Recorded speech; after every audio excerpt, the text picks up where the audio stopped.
ನಿನ್ನ ಆಶೆಗಳು ತೀರೈಸಲ್ಲ. ಸ್ವಾಮಿ ಬೇಕು, ಮನಿ ಬೇಕು, ಕಾರ್ ಬೇಕು, ಬಂಗ್ಲಾ ಬೇಕು, ರೊಕ್ಕ ಬೇಕು ಅಂದ್ರೂ ಬರಲ್ಲ. ದೇವರಿಗೆ ವಿಧೇಯತೆಯಾಗಿ ನಡಿಬೇಕು. ಮೊದಲನೇದಾಗಿ ಅಂತ ಕಷ್ಟ ಬರ್ಲಿ, ದುಃಖ ಬರ್ಲಿ, ಚಿಂತೆ ಬರ್ಲಿ, ಪೈಲೆ ಪ್ರಿಫರೆನ್ಸ್ ದೇವರಿಗೆ ಕೊಡಬೇಕು. ಇನ್ನೊಬ್ಬರು ಹೃದಯ ನೋಯಿಸಬಾರ್ದು.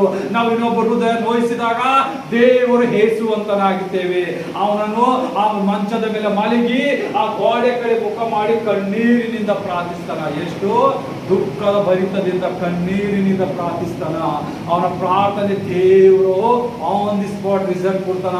ಅವನು 2 ದಿವಸ ಉಪವಾಸ ಮಾಡಿಲ್ಲ, 1 ವಾರ ಉಪವಾಸ ಮಾಡಿಲ್ಲ, 10 ದಿನ ಉಪವಾಸ ಮಾಡಿಲ್ಲ, 20 ದಿನ ಮಾಡಿಲ್ಲ, 40 ದಿನ ಮಾಡಿಲ್ಲ.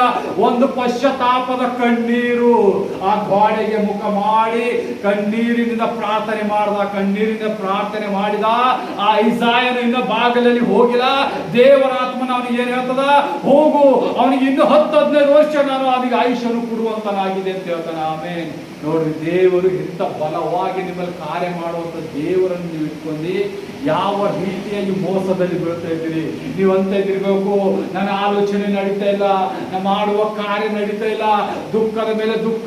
ನೀವು ಹೇಳ್ಬೇಕು, ದುಃಖ ಬರ್ಲತ್ತಿದಿ, ಇನ್ನ ಹೆಚ್ಚಾಗಿ ಬಾ, ಯಾಕಂದ್ರೆ ದೇವರು ನನಗೆ ಬಲವಾಗಿ ಮಾಡ್ತಾ ಇದ್ದಾನಂತ ಹೇಳ್ಬೇಕು. ಕಷ್ಟಗಳು ಹುಟ್ಟವ, ನನಗೆ ಇನ್ನ ಬಲವಾಗಿ ಕಷ್ಟ ಬರ್ಲಿ ದೇವರೇ, ಯಾಕಂದ್ರೆ ನೀ ನನ್ನ ಬಳಿ ಇಳಿತಿ ಬಂದಾಗುತ್ತೀನಿ. ನಾನು ಯಾವ ವಾಗ್ದಾನ ಮಾಡಿದಲ್ಲ, ನಿನ್ನ ಕಷ್ಟ ಬರಲ್ಕಿಂತ ಮೊದಲೇ ನಾನು ನಿನಗಾಗಿ ಯುದ್ಧ ಮಾಡ್ತೀನಿ ಅಂತ ಹೇಳಿದ ದೇವರು ಆ ವಾಕ್ಯವನ್ನು ಹಿಡಿಬೇಕು. ದೇವರೇ, ನನಗೆ ಕಷ್ಟ ಬರೋದಾಗ್ತದ, ಈ ಕಷ್ಟಕ್ಕೆ ನನಗೆ ಯಾಕೆ ನಿಂತಿಲ್ಲ ನೀ ಅಂತ ಹಿಡಿದಾಗ ದೇವರು ನಿಮ್ಮನ್ನು ಉತ್ತರಿಸುವಂತನಾಗಿದ್ದಾನೆ.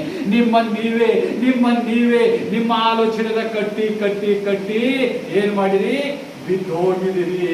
ಅದಕ್ಕೆ ದೇವರಂತ ನಾನು ನಿನ್ನ ಬುದ್ಧಿ ಶಕ್ತಿ ಉಪಯೋಗಿಸ್ಬೇಡ, ನಾ ಕೊಡುವ ಜ್ಞಾನ ವಿವೇಕ ತಕೋ, ಜೀವನವನ್ನು ಮಾಡು ಅಂತ ಹೇಳುವಂತನಾಗಿದ್ದಾನೆ.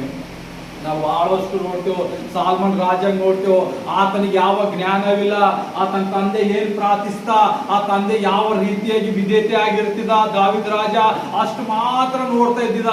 ಅದು ಒಂದೇ ಕಾರ್ಯ ಯೂಸ್ ಮಾಡ್ದ, ಏನು, ಪ್ರಾರ್ಥನೆ ಎನ್ನುವ ಕತ್ತಿ ಹಿಡಿದಿನ ಕೈದಾಗ ಅಷ್ಟೇ ಪ್ರಾರ್ಥನೆ ಮಾಡ್ತಿದ್ದ. ಅವ್ರ ತಂದೆ 7 ಪೈಕಿ ಪ್ರಾರ್ಥನೆ ಮಾಡಿದ್ರು, ಇವನು 7 ಪೈಕಿ ಪ್ರಾರ್ಥನೆ ಮಾಡ್ದ. ಆ ತಂದೆ ತಪ್ಪೇ ಮಾಡದಂಗಿದ್ದ, ಅವನು ತಪ್ಪೇ ಮಾಡದಂಗಿದ್ದ. ಹಿಂದಿನ ನಿನ್ನ ಮಕ್ಕಳಿದ್ರು ಅವನಿಗೆ ಅವರೆಲ್ಲ ಪಾಪ ದೋಷರಾದ್ರು. ಯಾಕ, ಅವ್ರಿಗೆ ಪಾಪ ಬಂದಿತ್ತು. ಯಾವಾಗ ಆ ಹೆಣ್ಮಗಳು ನೋಡಿ ಆ ಹೆಣ್ಮಗಳು ವ್ಯಭಿಚಾರದ ಬಿಡಿಸಿ ಆ ಹೆಣ್ಮಗಳು ಗಂಡು ಕೊಲೆ ಆಗ್ತಾನಲ್ಲ, ದೇವರ ಮಹಾಕೋಪ ಅವ್ರ ಮನೆ ಮೇಲೆ ಬರ್ತದ, ಅವನ ಸಂತಾನದ ಮೇಲೆ ಬರ್ತದ. ಅವನ ಅಣ್ಣ ತಮ್ಮರು ಅಂದ್ರೆ ಅವನ ಮಕ್ಕಳು ಹೊಡೆದು ಸತ್ತೋಗ್ತಾರ, ಅವರ ತಂಗಿಯ ಜೊತೆ ವ್ಯಭಿಚಾರ ಮಾಡ್ತಾರ. ಯಾಕಂದ್ರೆ ದೇವರು ಪಾಪವನ್ನು ಹೇಸುವನ.